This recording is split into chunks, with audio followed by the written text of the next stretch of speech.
Seriously. Hello, everyone, and welcome back to Can You Survive the Hunter's Moon? As you can see, I am seated here in Tribal Council, where in just a few moments, our final two will be taking these seats and getting to address the jury for the first time. They will be pleading their case in hopes of winning and becoming the next winner of Can You Survive for the Hunter's Moon. We have Culp and Melissa who will be entering in just a few moments. So get excited. This is the moment that we've been waiting for. It all comes down to this. Final two, come on in.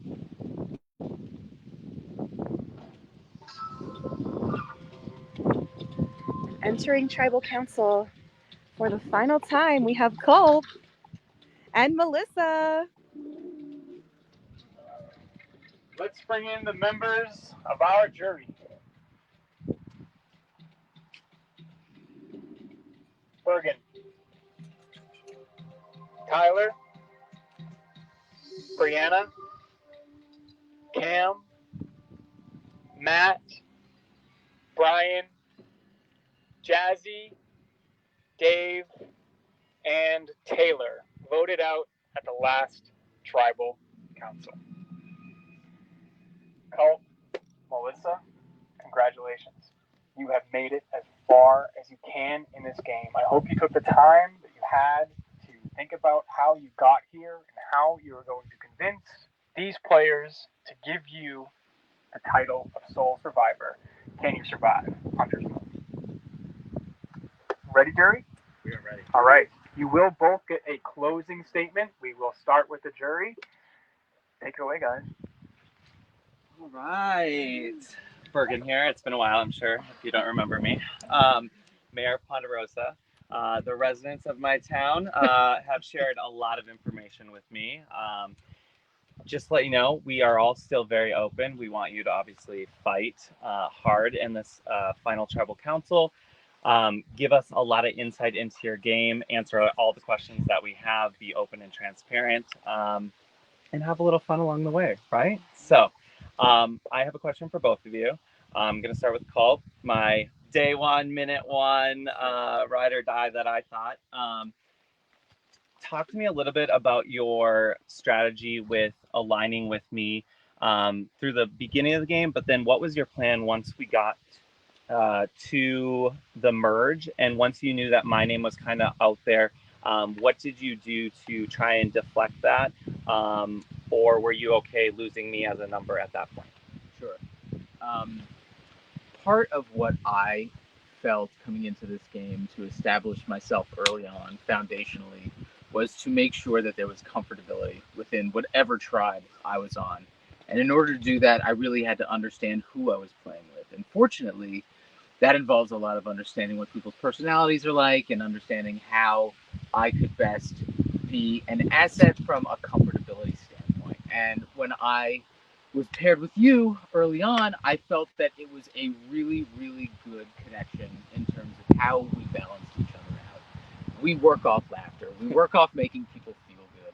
And for me, in the starting tribe of, uncertainty and really, really fast-moving elements to this game, having folks that can keep everybody grounded is an asset. And to me, that was you. And I really felt that aligning with you early on was not just best for, my mental stability in the game, but I really do feel like it benefited the both of us as we continued on throughout into the merge. I really do feel that you had my best interest even when I wasn't around, even when I was the last picked or not picked, so to speak, knowing that I truly did understand you through and through, and that it wasn't a malicious move on my part. It was simply me knowing that if anybody was capable, you probably thought I was. And that's simply because we had that understanding when we went and made fire that first night. So I know that there was trust there, and I know that there was good intention behind you doing that. When we did get to the merge, I really did feel that at that point, I wanted to start telling my story and working on the things that I thought maybe I fell short on previously that kept me from winning games, and really take a chance on myself. If the theme of this game is being a predator, I really wanted to take risks and, risk it for the biscuit, as they say. I think that is what sets real strong predatorial players apart. And for me, the idea of letting go of my number one at that point probably would have never happened. But capitalizing on the fact that some folks were saying your name, I felt, what, this is the time for me to turn the dial and play that game that I want to see if I can play for myself. So I was able to work with that. And quite frankly, I think if anybody understood what that meant long term, it was going to be you, because I know you and I have that connection, ability to understand long term how that could benefit. But that was the start of me incrementally playing for the longevity of my game. You're definitely the straight me. Miss Paula Abdul, in one of our earlier conversations at the merge, you came up to me and said, I like to play a snake game. I think you like to play a snake game, Bergen. So my question to you is, what was your snakiest move? Okay, so one of my snakiest moves, I had two of them. Definitely when, sorry, Fern, but when I got Fern out, I had to convince Fern to not play their idol. And I had to do it flawlessly from start to finish, because Fern looked at me as her number one on that tribe, or their number one on that tribe. And I held it together that whole scramble. I gave them good points why we should vote the way we were supposed to vote. And I gave her good points going forward in the game why this vote would be our good vote. Our second one was actually at your vote. You really were not my target. You were everybody else's target, and I didn't know how to deflect that. That extra Brianna vote was me, because I thought maybe if you played your two extra votes and I voted the way I told you I was going to vote, that we could maybe do something to flip it off of you. But that was my sneakiest move, because that vote was talked about all the way through the game. And every single time anyone asked me, I told them I voted you. I am very impressed with both of your games. I'm so excited. I am not a bitter juror, so I am so excited to listen to the rest of the answers. I'm going to pass it on to Brian, but best of luck. Thank you, Bergen. You too. Congratulations. Here we go. As someone who was grossly mislabeled the villain of the season, I think something that I would struggle with was jury management. So I'd just like to take a beat from you and how you guys think you manage your jury. And to do so, I think what I'd like to have you guys do is close both of your eyes and stick out a thumb in front of you. And when I say the name of a jury member, you'll each point to either yourself or over to your opponent, just as to who you think, as of right now, that person would be leaning to vote for as the winner of this season. So if you guys could both close your eyes, and then I'll start with Bergen, Tyler, Brianna, Cam, Matt, Brian, Jazzy, Dave, Taylor. All right, thank you guys.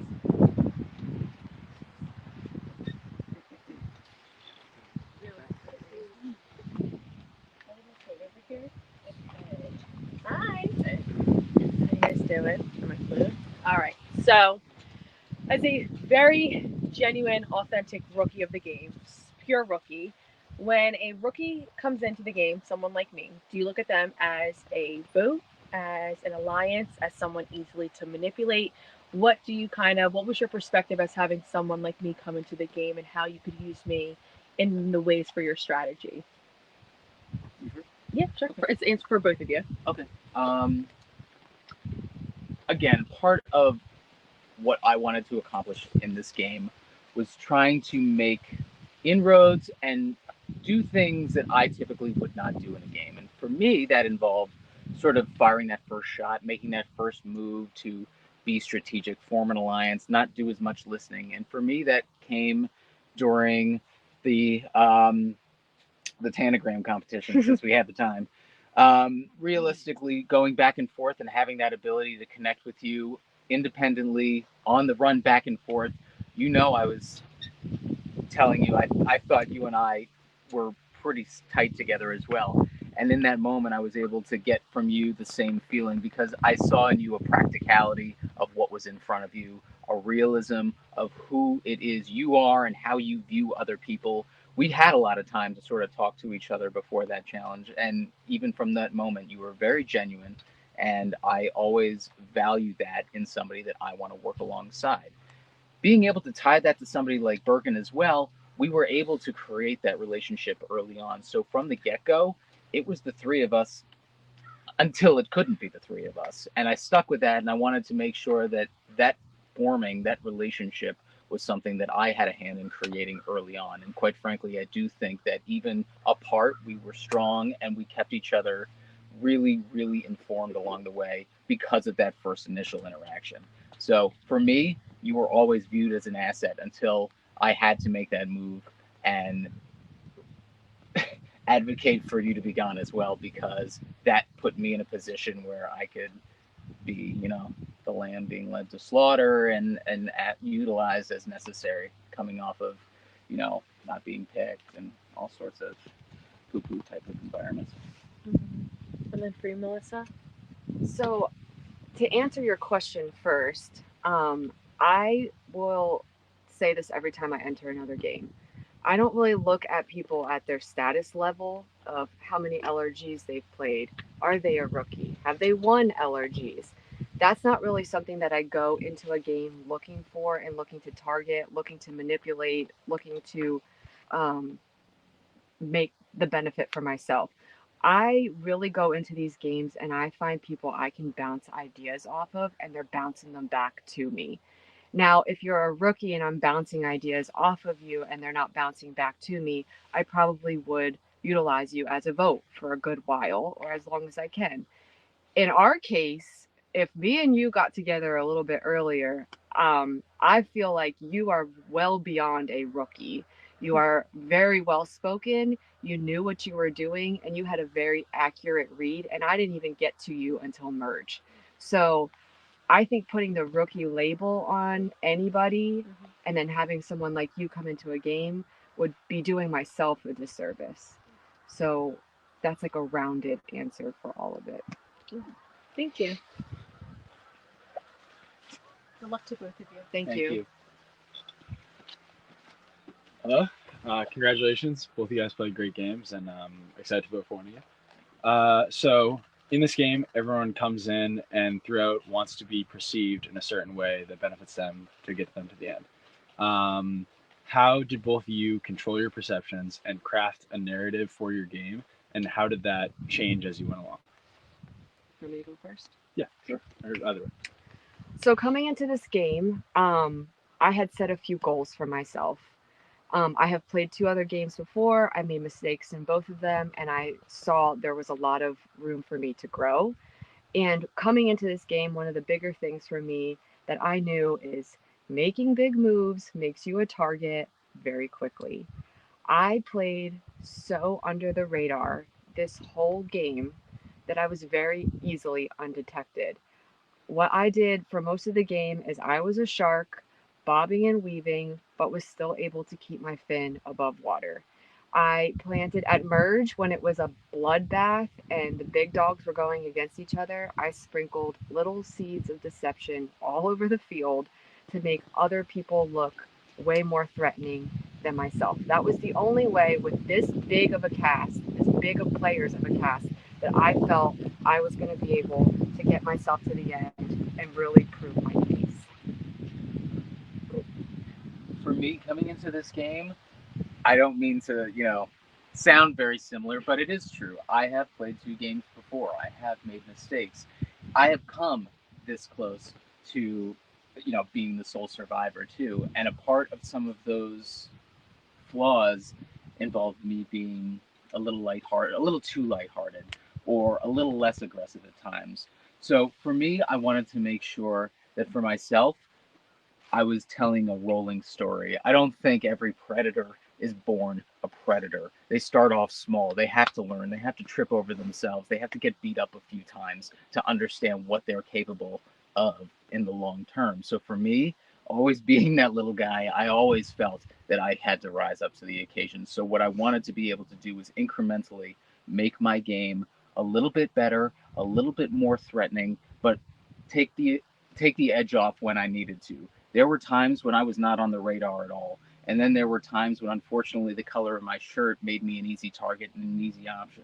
But my ability to trust in the connections that I had, to be vulnerable when it took time to be vulnerable, when I needed to be aggressive, when it took time to be aggressive. There are many animals out there who will leave their mouth open and let animals walk into it undetected, and then they snap. That's what I tried to do in this game. Not everything is one speed. I don't drive stick, but I assume it's a little jerky along the way. Great, thank you. Two very successful stories. So best of luck. You lost, but Hi guys. Hello. Okay, kind of like Brian said before, jury management is a big part of this, right? It's what makes Survivor so special is that you actually vote out the people that then vote for you. So I want to hear both of your guys' gameplay for jury management, and specifically, why do you deserve my vote? How did you manage me when you both blindsided me? Yeah, I'll take this one first. Sure. I think there was a very clear early perception that you and Cameron were very, very tied to one another. And I think that proximity and always being linked to one another, walking with one another, talking with one another, was a clear sign that maybe you had aligned really, really definitively with Cameron. I think being able to utilize that, knowing that there was information that I was also able to uh, obtain from being at the proving grounds with who had idols at that time, Cameron having an idol, Fern having an idol, who was connected to who. You have, and I say this as part of your question, Cam was looked at as the golden god over there, from my understanding, and a lot of people flaunted to him for that reason. You included, from my understanding. So being able to look at you and work with you in a way that was able to appease Cam, to appease you, and make you feel assured that I truthfully do want to work with Cam in that moment, but be wary of the advantages that lie and know whether or not he's close to you in order to do that. So for you specifically, as soon as you had that idol identified and picked out and ran to the bathroom, like, it's being able to like identify when those clear red flags are there, but keep you safe and keep you comforted at that time. So before you had that idol, being able to let you know that I want to stay connected with you, that I want to stay connected with Cam, making you feel comfortable, knowing that that was not, you didn't have to worry about me at that point, and you didn't worry about me. And I know that I was a vote. I know you voted for me in that particular round, and I know that you were working to get me. You were working with everybody to get me. But that is why I felt that all of the connections I was able to make previously in making people feel comfortable allowed that security for me to, unfortunately, be what led to your downfall in that moment. Um, Coming into this game, one of the hardest things for me to have to do was lie straight to somebody's face. Um, and with you, it was very, very clear and hard and blatant because you asked me, "Are you going to vote my name?" I said no. "Do you promise?" I said yes. It is the tried and true survivor lie. And that wasn't easy for me. It was very hard for me because I really do feel like you have a good heart, and I wanted to be able to do it in the most respectable way I could in the spirit of the game. So I want to start off to everybody before I answer this question that I did do quite a bit of lying and deceiving, but the connections that I made with every single one of you was genuine. That part was a genuine connection. I want to clear that up first. Secondly, to be completely transparent with you, jury management is very difficult for me, especially with the game style that I played this game. I did quite a bit of false truths and lies and making people feel comfortable so that when we get to the end, or we get to the vote, they don't do anything erratically. Some people will look at that and respect that. Some people will be hurt by that. I took that on the chin and knew that that was going to be the case. Um, as far as you and I go, I don't know if you're looking for that answer. I think once merge hit, and I was solid with you on Telos 2.0, but once merge hit, there was just, you didn't trust me, or you felt like you couldn't trust me, and I felt it made me feel uneasy. And then along with it, you kind of started to make it easy for me to make you look like a big threat. Um, but as far as jury management goes, I just the connections I made were genuine. And I just hope that you guys will see the game that I played and respect it. Thank you, guys. Mhm.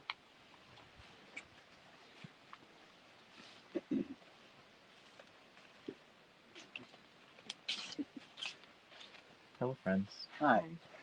Long time no see. I got two questions. I'll start with you, Cole. I think as the jury, you had the biggest power in the game last round, having that final immunity. I think we're really curious to hear an honest interpretation of your decision making and why you brought Melissa to the final with you. Absolutely. And I know on paper, for a lot of folks, it might not make a lot of sense. Those last couple of votes, a lot of rationale was made as to why not to vote Melissa out of the game when there was opportunity to. And quite frankly, it just ties back to, wanting to do something that I personally wanted to do, which was take a number one to the end. It's unconventional, it's atypical, but that's the type of person I am. That's the type of player I've always wanted to be. And at the end of the day, to me, in those moments, I feel like, to be the best, you got to beat the best. And up until that point, she and I had done a lot for one another. We informed one another of a lot that saved, each other multiple times. It helped craft decision making. It it helped me work on perfect. For me, your vote was a personal one, and not like in a vindictive kind of way. But what? I deserved it. Something like that, being able to help me take care of some of my goals, for instance, respectfully speaking, I think is what ties me very close to Melissa as a number one. And I know that going into a lot of final decision making, most people think, who do I have the best chance of beating at the end? And part of my jury management, to tie back into a little of Brianna's decisioning, is also taking into account where they're viewing, my opposition in the matter. I think there are a lot of ways Melissa and I are alike. I think maybe I am just more egotistical. I don't know what the word is, but I really do feel like, in the nature of what the theme of this season is, being a predator, really putting yourself out there and taking the biggest swing you can. That was part of my decision making, and I think I have enough in my back pocket to warrant pulling out ahead there. Okay, amazing. I respect that. All right, Melissa. Yesterday morning, started day 4. You looked every single person here in the eyes and came up with some sort of final 3 with them. What I want to know is, at the beginning of that day, what truthfully was the final 3 that you wanted to move forward with? And if it wasn't the final 3 that you ended up with, what kind of went wrong and how did you adapt on that? So final 3 was a hard one for me. It really, I have to be honest, if I said it, it was because I was trying to navigate my direction throughout the game. This particular post merge was a lot of voting block moves. I had a plan going into merge, but that plan didn't really work. My final three was definitely with Dave and Cole. That was the one that I meant the most. And but I wanted to keep my options open because I was willing to go to the final three with most of those people. I felt confident enough in the game that I played, and I wanted to make sure that I set myself up in the best way that I could. And I have to be, I mean, although I did lie and deceive, like in those moments, in those rounds of voting, I was being pretty transparent, definitely with you. Like, I feel like most people didn't want to work with you, and I wanted to work with you. And I made that very, very clear. And you probably knew the last round that I wasn't being so clear with you because I was so transparent with you up until that point. But Culp and Dave were my. So why did Dave not end up here or end up in the final three? That's a great question. Yeah. Well, at that point, when we got back from that vote, I mean, Dave kind of already reiterated it. I don't want to just keep throwing this over his head, but originally they both were like, "We'll go to fire," and I was fine with that. And then as the time went on, he was starting to feel uneasy about that. I was talking to Dave about it. I was really that was a tricky one for me. When it got to the four, plus Taylor being thrown in the mix, I mean, she was also a really good ally that kind of slid in after merge for me. And, you know, that vote was just hard.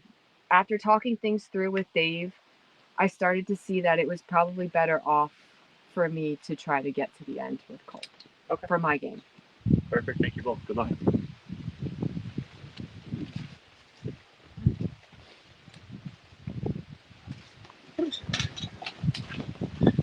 Hello. I'm really proud of you both for being here. Oh, thank you. All right. So this question is for both of you, but it is geared a little bit more toward you, Cole, just because we had a less close relationship throughout the game. Yeah. What is one post-merge move that you made separate from each other that you can claim sole ownership of? And you can go first.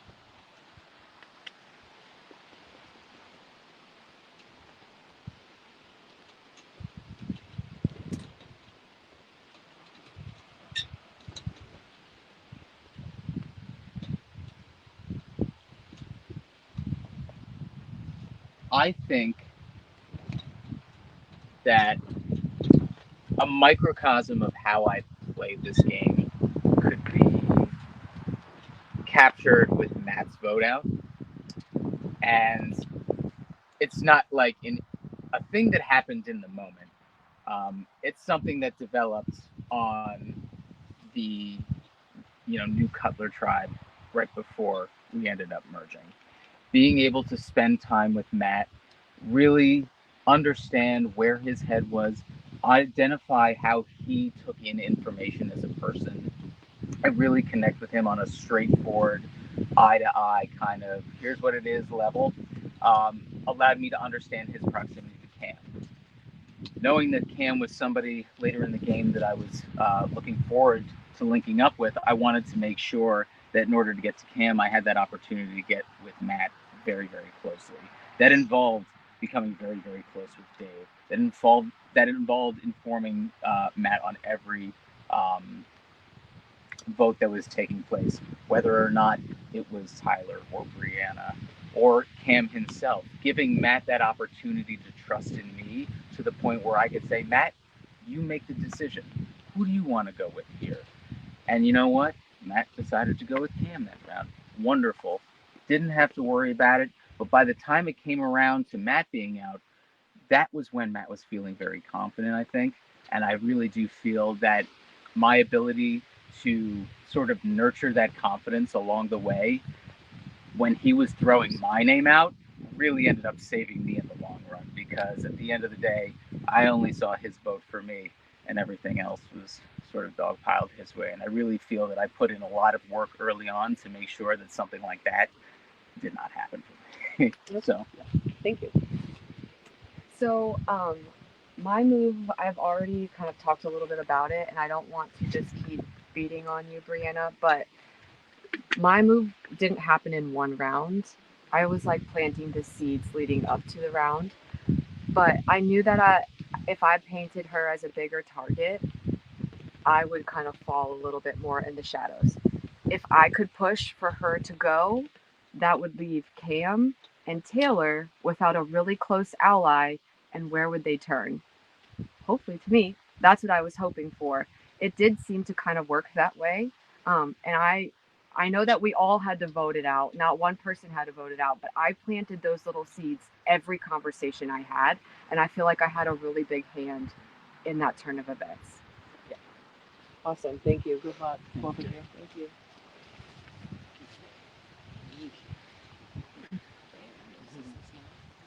Congratulations, final two. You got 9 people here that would give their left arm and leg to be sitting where you are. You guys have played awesome games. Easy question for you. You both talked about in previous games you made a mistake and you're trying to fix it.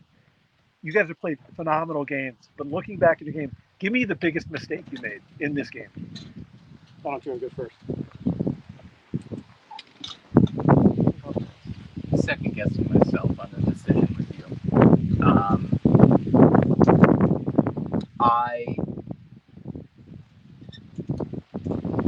really didn't anticipate getting to that point and being so close that in a previous game where I had the opportunity to put myself in and make it to final tribal, it didn't do me a whole lot of good. And part of this, literally losing by one vote. Up until that point, I wanted to make sure that I was in control of that, win, lose, or draw. It was me thinking in the moment, and sometimes, humanity kicks in these games. I'm upset at myself a little bit for that reason, especially with you, because up until that point, it'd been nothing but straight shooting. I don't think our conversations lasted more than 10 seconds because that's how easy it was for us to communicate with one another. And I regret not going into that discussion with the same certainty I always had.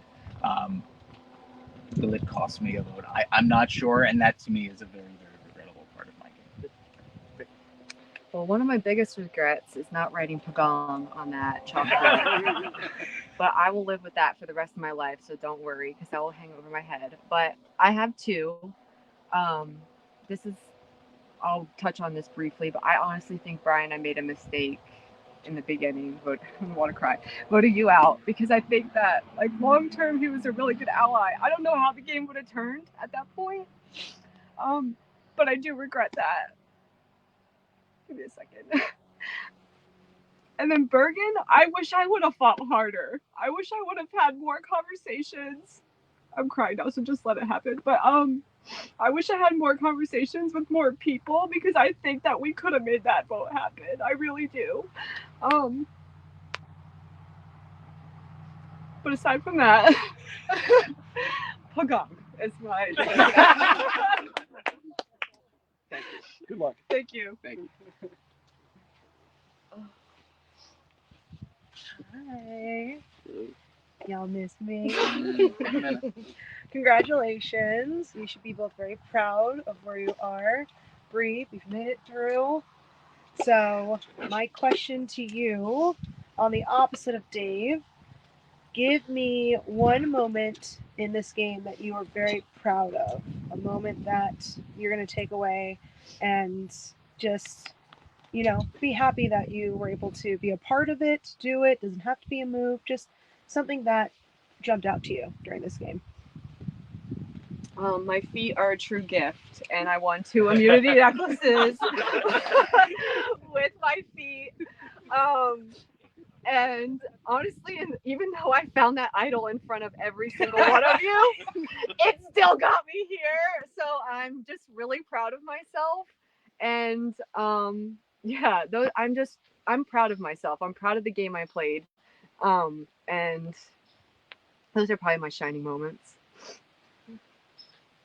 I'm proud of the fact that even though it took a lot of fight within me to get to a point where I could be satisfied with myself and the decision making that I was making, I'm proud that the end game I envisioned at the start of Merge is the reality that I made it.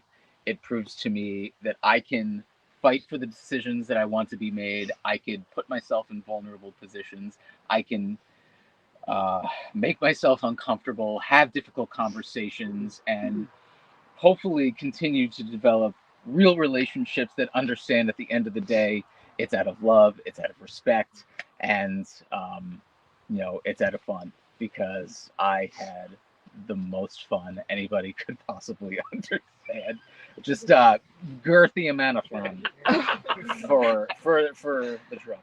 So thank you. Thank you. Good luck. Jury, thank you so much for those questions. Final two. Congrats. Are you ready to vote? You are voting for. Oh, not yet. Oh, that's right. We're not Well, ready too yet. bad because Are you ready for your closing statements? Colt, let's start with you. Thank you. I will keep it brief. Thank you, jury, for asking such pointed questions. I truly hope that you know how valuable each and every one of you were to me being here today, not just physically in this seat, but a more mature version of myself and realized version of myself. Um, I'm certainly not a young guy, but I am realizing that there are things about me that I want to make sure that I develop more strongly, that I am more assured of myself with, and I am just grateful for every one of you that allowed me to continue to build upon that for myself. I feel like I played a game that from start to finish was a story of somebody growing into a predator. And I really do feel that one of the biggest predators in this game is sitting right next to me. It is an honor to sit next to Melissa.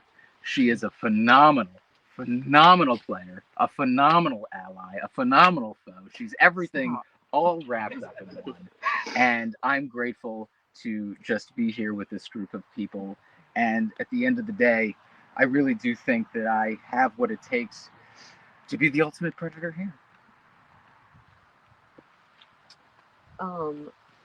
Yeah, so I feel I had a really good pulse on this game. I feel I had a really good pulse on myself and my relationships in this game. I played my heart out in the best way I could amongst many predators. You did become prey, but you guys were all predators. Trust me, it wasn't easy. And two things. There has only been one female winner of Can You Survive? And I would love to be the second female winner that represents our season. And lastly, I'm gonna cry like crazy, but I'm just gonna get it out. But I played this game for my sister-in-law, who is fighting for through cancer right now. And I left everything I have out there for her. And I'm so proud of myself, regardless of how this turns out. Because this is like far more than I could have ever asked for. And I love you guys. I do. I really do. All of you, whether you love me or not. And I'm thankful for this experience. Players, thank you. Jury, you are voting for a winner. You want to see your names on this parchment. You have a very big decision to make. Bergen, we'll start with you. All right, and away go the jurors to go ahead and vote for a winner, which means that we will be heading on over for a little special edition tea time. We're just going to chit chat about what we just heard, talk about their answers, and joining me for this fun tea time is Ale, who is our season 6 winner. He just won Can You Survive Tides of War over the summer. So he and I are just gonna listen to each other, chat with each other and go over everything while we wait to figure out who our winner is going to be. Let's do it. I'm Let's so excited. do it. So welcome to tea time. This is our little tea time area. We have real chairs, like real people today. Love that for us. So let's settle on in and get going. So, let's begin at the end because normally we have opening statements, but not this time. Players got into the questions. So we'll just kind of get into the conclusion and then kind of work back from there. So yeah, we saw a lot of emotion from Melissa. Really impassioned plea. I loved that she kind of made the jurors both laugh and cry. It's always a good sign when you can do that. I think Ned might have pointed that out. But yeah, it was. Sorry. But it was really great. And I know y'all were talking about how excellent an FTC that was, like in the comments, and I completely agree. I mean, two incredibly well-spoken players. Absolutely. I was so impressed. And speaking of laughing and crying, Culp had everyone laughing throughout this season, but was really able to like get pretty serious in the final tribal and kind of get down to business and really make his case known, and was just so, as I said, well spoken while he did it. I was Absolutely. super impressed. No, I completely agree. I think both of them have really strong final tribals. Like, I think it's rare to have two people who were solid throughout, right? Like, I think both of them had pretty solid, like, it wasn't normally like peaks and valleys. It was literally both of them were like going up, and both of their final speeches were like a culmination of everything that they had said. I think where we saw Melissa go for like a little bit more of an emotional route, similar to myself last year. That's what I thought at of the as end. well. Yeah, I was like, oh, here we go. Hey. Let's see if it works twice. I think Culp talked a lot about the season's theme throughout the whole thing, which I thought was really interesting. How he continued to talk about like the predators and the prey and all that, and I think that's also really interesting. And he was very logical about his answers and his final speech. Like, I think Culp didn't have a lot of that emotional side. He was more in that logical, like, hey, this is why I deserve this. This is what I have done and stuff like that, which was a little bit of a different approach, I think. But both of them were great. No, I agree. And I love that.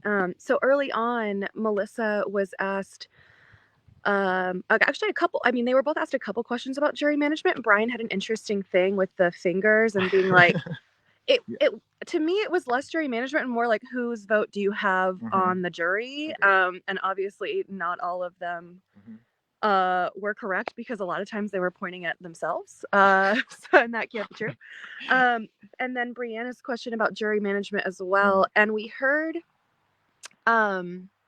I'm sorry, I'm getting distracted. That's not quite what I want to say. Anyway, basically what I wanted to say is Melissa was asked a question about kind of like big moves or things she did in the game. And at first she just was like, oh yeah, no, I did stuff. Like I sprinkled things. And I was like, oh, Melissa, like I want to hear about like what you were sprinkling with your little magic fairy dust on the field. And I was so glad that she finally was able to be a little bit more specific with that near the end of Tribal, when she was talking about painting Brianna's threat level in a big way over multiple rounds. And I feel like that was intentional for Melissa, because like I think throughout the game, right, we have seen her be like hints and hints and hints, and eventually like comes out. Right? Oh my god, was she playing us at the final tribal council too? Was she still giving like was she still playing like underdog muted, like here's some breadcrumbs and like I know I'm gonna say something and you're gonna have like this like moment, which Bergen actually did. I heard him at one point tell Culp like you lost my vote. So I don't know if that was theatrical or true, but it was certainly something. Oh yeah, no, it was a time. But going back to what you said about them, kind of being this loyal pair that played together amongst these predators, it was really impressive. I know in an earlier round, Culp referred to Melissa as his queen, and he felt like he was her king. And so they're just sitting up there as Can You Survive royalty right now, wanting to see who's going to truly get the crown, which we will find out in a few moments. I think the jury did a really good job. I think like they tackled so many things throughout the questions. Yeah. Both Culp and Melissa were able to like snap instantly, right? Like I didn't see a lot of weak moments from either of them. No, I mean it was I was like, I would like tear a parchment in half and be like, Culp and Melissa, like, here you go.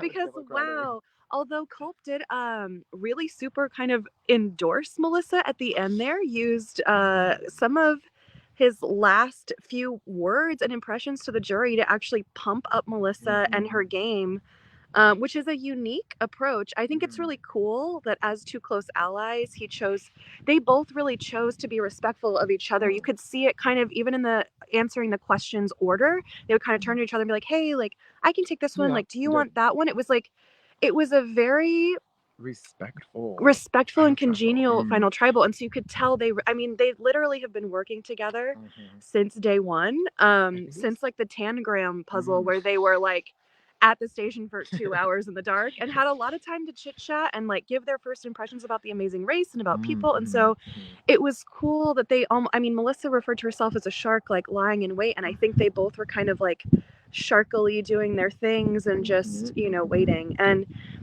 speaking of being a shark and Culp's like apex predator and like predator prey thing, it's pretty fun because Culp, not that he had this underdog story, but like kind of, because he was the last green standing for a super long time.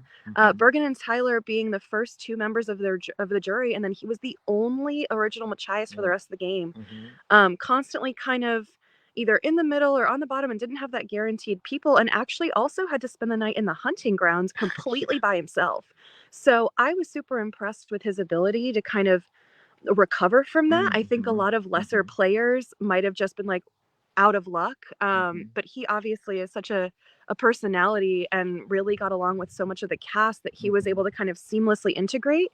And he had formed that super tight connection with Bergen and Tyler to the point where they weren't going to let anything happen to him. And then and I think that was really interesting in Bergen's question, how he answered about like, oh well, I felt that it was good for me to kind of like detach myself to you to be able to make it this far and talk about like the whole thing, like going to the hunting grounds and everything like that. I think Culp made a really good case for why he needed to make the moves that he needed to make. And I really respect the fact that he talked about wanting to go against the best, right? Like I thought that was a really, like if I was a juror, I would respect that a lot. Instead of like, I don't think Taylor had been like an easier beat personally, but I think being like, I thought Melissa was my strongest opponent. I wanted to go against the strongest, and I think that's going to carry.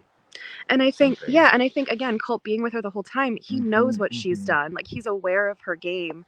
And so knowing that is very interesting. And I think, so appropriate given that he kept talking about the theme of the season and we keep talking about who is going to be the apex predator and come out on top. And what a phenomenal jury. Melissa and Culp both talked about, like, these were players. If you guys have been tuning in all season long, you know that this game was completely insane. All of these players were playing so hard, laser focused, everyone wanted it, and they were all incredible. So I think whoever pulls this out, I'm gonna be so happy for. That was like a masterclass in Final Tribal. Like, truly, I was just blown away. So let's head on back to Final Tribal because we are now moments away from finding out who's going to win. I'm so excited. I'm so excited. It's so good. All right. Thanks for having me. Of course. Thanks for joining Tea Time. And thank all of you. It's been so fun to get to hang out with y'all all season long. So for the final time, let's head on over to Tribal Council. And instead, I get to be like all smiley and happy instead of serious and like giving some final words. Yeah. All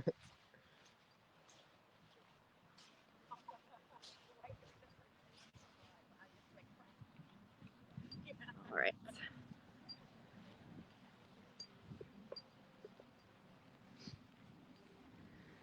Ooh, I'm getting nervous. I know, me too.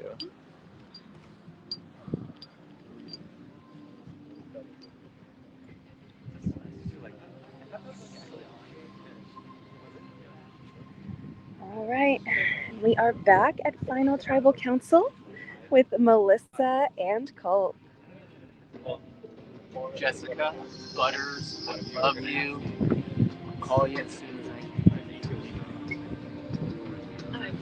Everybody, I know I have a bunch of people watching. I don't want to forget them. So I love you guys, and I made it. For the last time this season, I will go tally the votes. All right. Vibes are high here at Can You Survive Final Tribal Council. Our final two are getting cozy and awaiting the return of the votes.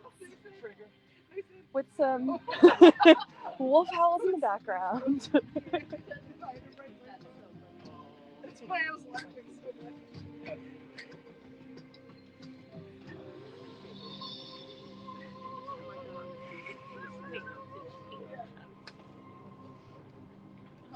Don't want to hear this song ever again. You should have been there season 1 when we had like a 10-hour drum Reminds me of thing. It was just that's all it was. But it never shut off.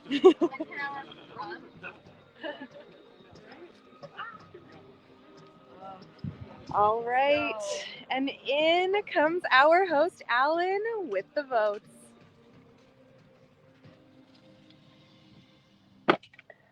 What a game it's been. Before I get to these votes, we have a very special thank you. Brandon, thank you so much for this game. He hates this.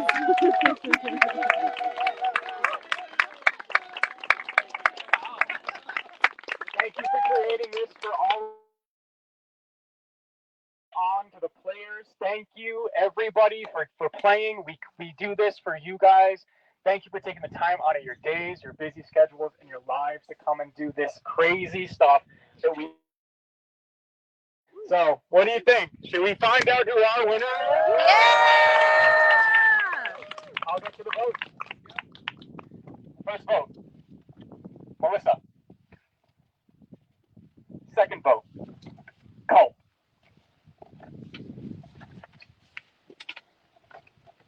Melissa.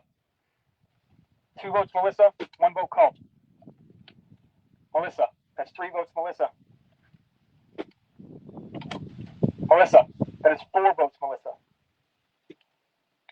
The winner of Can You Survive Hunter's Moon, Melissa.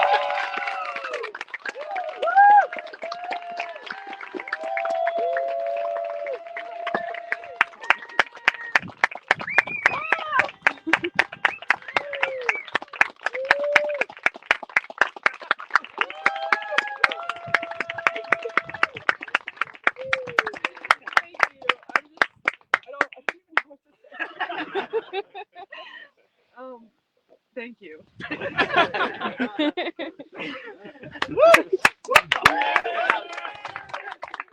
What a phenomenal season Congratulations, we Melissa, had. our winner of Can You Survive Hunter's Moon. Jury, coming on in.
Okay, we're back. Hi, sorry about that.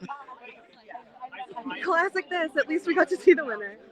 Hugs all around. All right.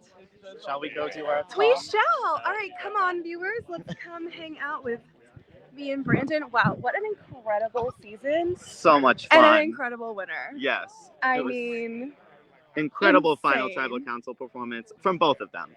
Oh, But absolutely. Melissa was such a great player from start to finish. She's a great Yeah. addition to the winner's circle Hell yeah, for she CYS. is. Yeah. Oh, congratulations. Yes. Amazing. Yes. We did it. We did it again.